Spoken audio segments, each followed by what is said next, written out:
Hello, this is Gamer Bhoy talking here. Welcome to another episode of Improv Vlog, and today I'm going to talk about video games. Now, I know what you're thinking, this is a video game channel, you're expecting me to talk about video games anyway, but no, I'm going to talk about specifics. What I'm going to talk about specifically is new games versus older games.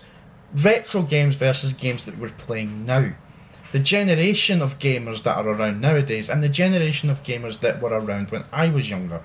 What I'm going to talk about is why I think retro games are better than newer games. Now, before you get on your keyboard and start going absolutely mental, don't get me wrong, I do love lots of games that have come out in this generation. I do like them a lot. You can see them up there. I've got plenty of PS4 games, plenty of Xbox One games. I had plenty of PS3 games and Xbox 360 games, but I had to sell those to get other things and money was tight, etc, etc. I've got about 100 plus gamer score on my Xbox One. Not something to brag about, but it is some sort of evidence that shows that I do enjoy video games even in this day and age as much as I did back then. But I do believe that playing retro games is a lot better therapy for me than it is playing newer games. Why I think that is a few months ago, or about a month ago actually, it wasn't that long ago, it got to a point where I was actually on a drought. I hadn't bought a physical PS4 or Xbox One game in months.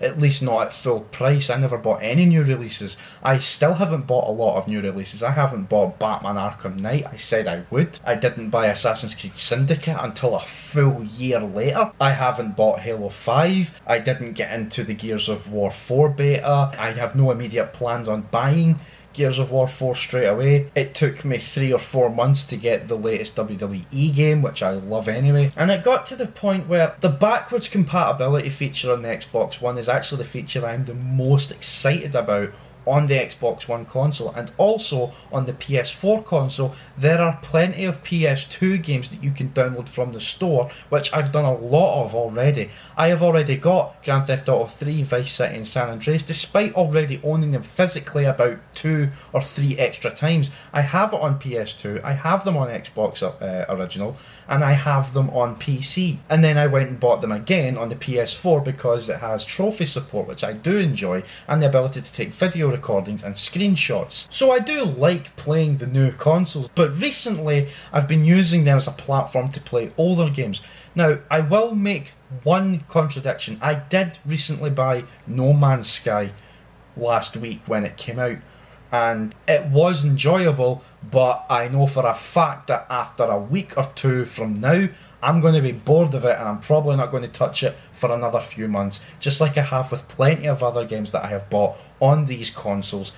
I leave gaps and gaps and gaps of unplayed games and I don't finish them. I have a Steam library over 200 strong, and I've only completed 2 games, I believe. I completed South Park: The Stick of Truth, and I completed Final Fantasy IX, again another retro game. But then last month I said I want to buy more Mega Drive games. Now, I already have a Mega Drive. I've had a Mega Drive since 1993, so I've always had Mega Drive games. But there was a gap between 1999 to 2008 or so where I didn't buy or look at my Mega Drive for so long. I didn't look at it because I had bought a PS1, I had bought a PS2, I had bought an Xbox 360, and I'd bought a PS3, and I did not pay attention to any of my Mega Drive games, and I really thoroughly regret it because I'm the type of gamer, or I was the type of gamer,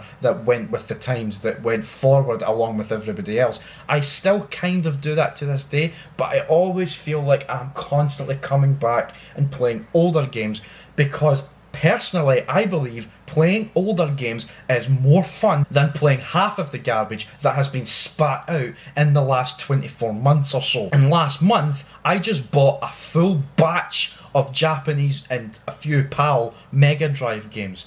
And I bought a Japanese Mega Drive console, and I still intend on buying more Mega Drive games. I have a region-free PlayStation 1 on its way to my door as I speak, and I have a Super Famicom on my watch list on eBay, which I also plan on buying, as well as another Japanese Mega Drive, the Model 1. I have a Model 2 at the moment, and eventually I do hope to get a Sega Saturn and a Sega Dreamcast, but those are way off in the future.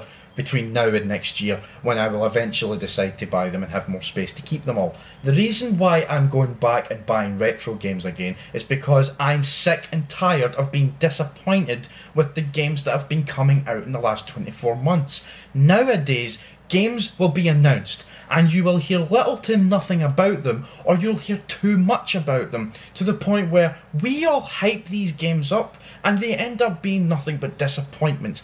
I kind of made this mistake when I bought No Man's Sky. Now, I do like the game for what it is, at the very least. It's a good game for what it is. I did not get into the hype of No Man's Sky when it was on its way out. It went gold, I heard about that, and then I thought nothing more of it. I looked at barely any footage. Then the game came out and I decided to look up different footage of the game. So I bought this new game. I want to see what can I do in it. Because when I turned the game on, I'm like, I don't know what to do. I can explore this planet, I can fix my ship, and I can fly off to space to other planets. Now, when I first done that, it blew my mind. All these planets that you can visit, the solar system, galaxies, all these different systems that you can go to and explore and mine, and there's different things you can do, such as mining, and you can discover different species and animals and aliens and factions and whatnot. But then I looked at pre-release hype. I looked at the comments surrounding the game before the game came out, and it's cumulated to people not being very happy with the game's full release. In other words, this game has actually apparently not met everyone's expectations. So when I went to look at what they meant, I saw footage of the game developer promising things that were going to be in the game that never happened, such as multiplayer, or being very vague about what's going to be in the game. You can meet up with other players in the game, but it would be very unlikely you would see them.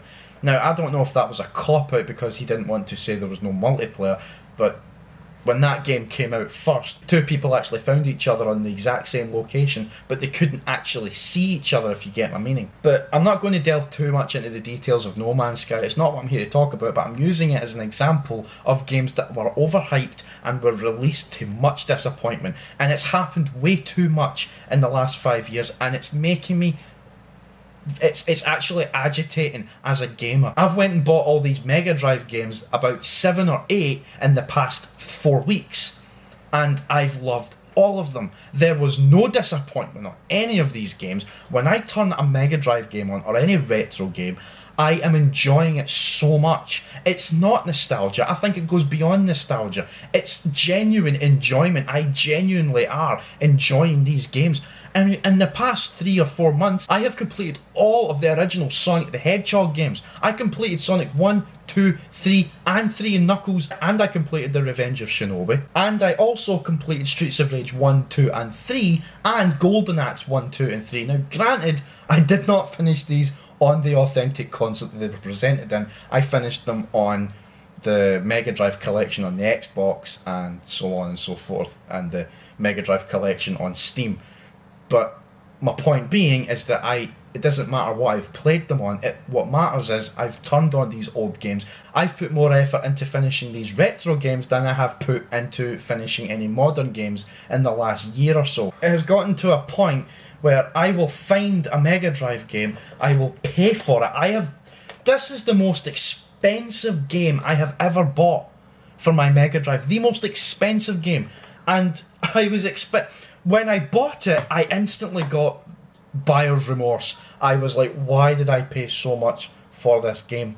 But the game arrived at the door. I took the cartridge out of the case and I put the game on and I turned it on and I played it. I've played it before. I've played it on the Mega Drive collections for the PS3 and Xbox One and whatnot. I've played them all. I've played this game before, but I wanted the authentic experience. And the money I paid for this, it was worth it because I am so in love with this game. Some of the games that I've played on the Mega Drive, they seem so primitive, some of the things that you can do in them, but they're so fun, and I've found them a lot more fun than what any of the games that have came out in the past year. Flashback, for example, this is my favourite game on the Mega Drive. I've played this more times than I can count, but I've never finished it as of this video. I have never finished it. In fact, at the moment, I'm currently in the process of finishing a Let's Play. A full long play, basically. My first long play. I never do long plays. When I do an episode of Just Play, it's brief gameplay. It's a little bit repetitive. I don't like doing it too much because I've got a short attention span. I like playing my games in short bursts. But this is one of very few games on the Mega Drive that I will plough through, but I cannot pull myself to finish the game. The furthest I've got is level 6. It's the second last level, but I can't do it. I'm going to wait until I have the Just Play episode finished. It's my first ever long play. I'm really excited to present it. And I get more of a spark when I play an older game than I ever do when I play any of those up there. I mean, I stopped buying magazines way back when I was 20. I don't buy magazines anymore, but I have a lot of them. I don't throw them out. I've kept all of them. They're all in boxes. And then I discovered about 2 or 3 years ago, I think, I discovered the Retro Gamer magazines. And the first Retro Gamer magazine that I saw was in Dublin. I bought it, and it was like a calling. It was like you were meant to have this magazine because it had Flashback on the front cover. My favourite Mega Drive, possibly my favourite game of all time. And I've played it so many times but never finished it. When I turn on a game on the PS4 or Xbox One, it's like routine. It's like, I'm in the mood to play a game, I'll turn on this game and I'll just play it for a while, see how I got on, see how far I get. Or I'm in the mood to play FIFA to pass the time. I'll turn on FIFA, I'll play it to pass the time. But when I decide to play a Mega Drive game, or any old game for that matter, I get genuine excitement. I genuinely get a little buzz on the inside. The little kid inside me is jumping for joy every time I put on an old game to play. Be it Mega Drive, Super Nintendo, even a retro PC game, or a PS2 game, or a PS1 game. More so the Mega Drive games. Every time I put a Mega Drive game on, I get a little bit of excitement that I do not get when I play a PS4 or Xbox One game. Now, I'm trying my best not to knock the PS4 and Xbox One because I do love my PS4. I was the happiest guy in the world when I got my PS4 for the first time. I love it. I love the games that they're pumping out for it. I love the games that they're pumping out for the Xbox One. But most of them have been disappointments. And it's getting to a point now where I'm relying on forums from personal opinion. Now, I don't usually go by other people's opinion to justify a purchase for me. I kind of like to go by my own opinion and see what I think of the game first. But when you're putting €60 on the line, you kind of need to go and look for someone else's opinion, or at least look at gameplay of the game before you go and buy it. It's buyers beware. And I shouldn't have to be like this. I used to rent games when I was a child, and 9 times out of 10, the games I rented from the shop I'd never heard of. But I bought them, and I loved them. And let me just explain to you exactly how randomly happy I was when I got these Mega Drive games from the video shop when I rented them. Like I said, I didn't know what these games were. I just saw the box art, I saw the images on the back, and I thought, that game looks really good. For example, this is Crewball. It was developed by Electronic Arts, and it's nothing more than a pinball game. It's just a pinball game. It's a pinball game that was endorsed by Motley Crue. I didn't know that until this year, actually. I didn't know it was Motley Crue that endorsed the game, but I don't even like pinball. I don't care about pinball. But this is probably the only pinball game that I actually like. Why? Because it's on the Mega Drive. And not just because it's on the Mega Drive, it's on a retro console. And I enjoy it. Now, maybe it is nostalgia. Maybe it is nostalgia because I got the game when I was a child and I hadn't played it since. And then I discovered it again because I remembered what it was called. And I thought, I remember this. I'm going to buy that. So this is one of the few Japanese games that I bought this year. Because it's Crewball, and it's probably a mediocre pinball game when you look at it, but I enjoy it. But that's what I'm trying to say. Even though it's pinball, it gives me a little buzz when I turn the game on. I love it. I absolutely love it. It's frustratingly hard. but I do enjoy it. Like I said earlier on, I finished The Revenge of Shinobi on the Mega Drive collection, and then I said I really wanted to play Shinobi 3, but I do not want to play it on any Mega Drive collection or any emulator. I want to play it authentically. So along with my Mega Drive, I bought Super Shinobi 2, which is basically Shinobi 3 over in America and Europe. There is absolutely visually no difference between this game and the European version. It's just I wanted to buy some Japanese games for the Mega Drive, for the Japanese Mega Drive console that I bought, and I thought the box art was actually pretty sweet. The box art is actually pretty cool when you look at it. A little bit more expensive, but it was my birthday, so. But I feel like I'm rambling on a bit, but I just wanted to express why I like retro games more than I like games that are released nowadays. Nowadays it's all about graphics, the graphics are awful, those graphics are amazing, does the game have good graphics, does the game look amazing, how many frames per second does that game run on, what is the resolution of the game? I don't like that game because that runs at 720p, but this one runs at 900p. I'm going to get that one instead. Those comparisons bug the hell out of me. I do not care for those comparisons. If I did care, I will care discreetly.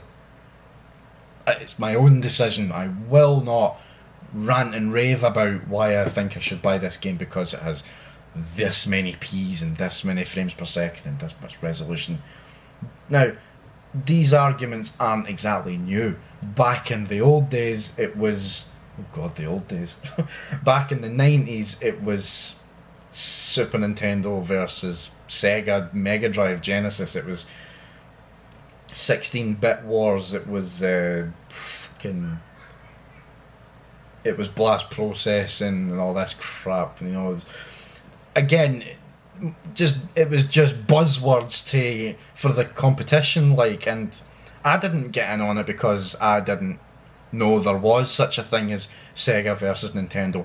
I know I had a Mega Drive and my cousin had a Super Nintendo, and I used to play Super Mario Kart on his Super Nintendo all the time. We used to play it all the time.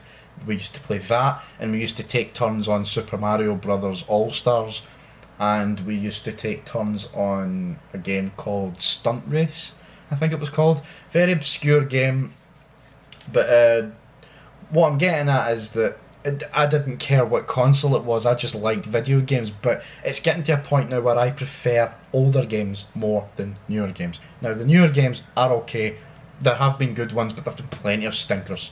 There have been plenty of stinkers out there, and I think it's got to do with just the generation that we're in now. People expect way too much, and we're getting nothing but disappointments. And I live by that phrase. If you expect something too much, you are guaranteed to be disappointed. Whereas I believe in the phrase, ignorance is bliss, 'tis folly to be wise. In other words, I don't pay any attention to the hype of a game. I'll just completely ignore it and go in and form my own opinion. I do not let these opinions sway me to make a decision on what I should buy next. Like I said earlier on, I bought No Man's Sky for the PS4. The game I bought on the PS4 before that, I think it was Drive Club. I got Drive Club this year and it was only 20 quid. And I've barely played it. I only bought it out of respect for the developers because they went through so much trouble getting the game to a playable state, and that's why I bought it, because I play games that are good and playable. I know when a game gets stale and boring. I mean, I don't understand how Call of Duty is still getting so much critical acclaim when personally I think it's been the same jargon every year. Now, before you continue with, but you play FIFA, that's the same game every year. Yeah, it is, but it's football. What do you expect? I like football. On Call of Duty, there's a little bit more leeway to do more on the game when you're creating it, when you're developing it. There is no much of an excuse not to make Call of Duty a little bit better than you putting in the argument, how can you make FIFA better? Because how can you make FIFA better than what it already is? The only way FIFA can have a drastic change is if football, the sport itself, has a drastic change. And that is all I can say about it. You know, football is the same game every year. Madden is the same game every year. NBA is arguably the same game every year. NHL is arguably the same game every year. But they're sports games, what do you expect them to do?